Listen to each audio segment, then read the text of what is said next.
Hello there. This is Christopher's Weekly History Topics for week 11. This will be for the week of March 10th to the 15th. And this week we're doing the attack on Pearl Harbor. Okay, Pearl Harbor.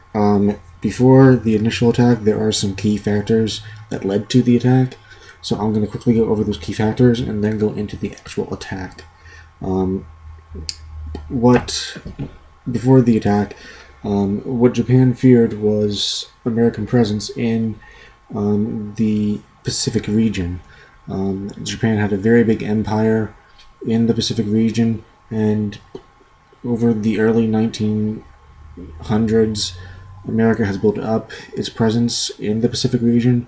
So the Empire of Japan saw the United States as a threat to their empire in the Pacific, so they thought the only way to get rid of the threat is to destroy them.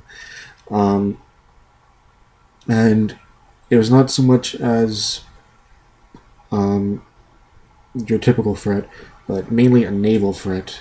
The Japanese Navy was extremely powerful, but also the United States Navy was extremely powerful. So the Japanese Imperial Navy was getting frightened of the American naval presence in the Pacific region. A few other things you should know about Japan. Their invasion of China.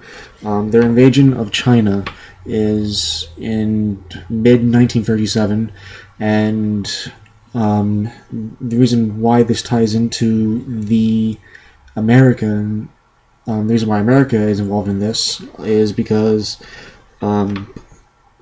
when Japan attacked China in 1937, Americans were sympathetic to the Chinese and sent, aid to China. They helped out the Chinese. In fact, President Roosevelt in 1940 sent aid to the Chinese with supplies, with, medical and stuff like that. This pissed off Japan a lot because they were at war with China. Another thing is the expansion. Into the summer of 1941, Japan started to expand into Indochina and started to keep growing. The United States, with this growth of Japan just getting bigger and bigger by the week or by the month, they issued a embargo on Japan, a complete embargo. This lowered Japan's crucial oil supply. Now, why would this be important? 25% of the Japanese oil comes from America. So if America puts an embargo, that's a quarter of their supply just taken away.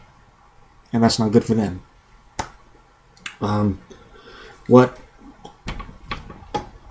Now we fast forward to late 1941.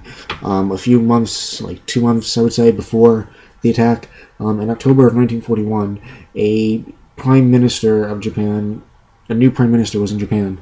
He got to power. He was mainly a militant prime minister.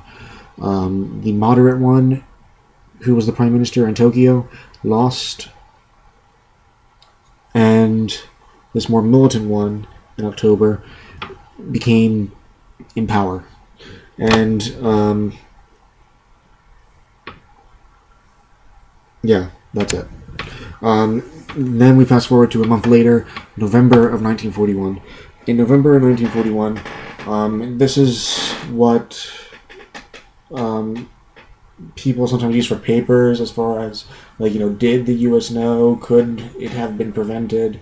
In November 1941, the U.S. State Department learns that there is a possible threat, Japanese threat in the region, and that an attack was imminent on the United States specifically.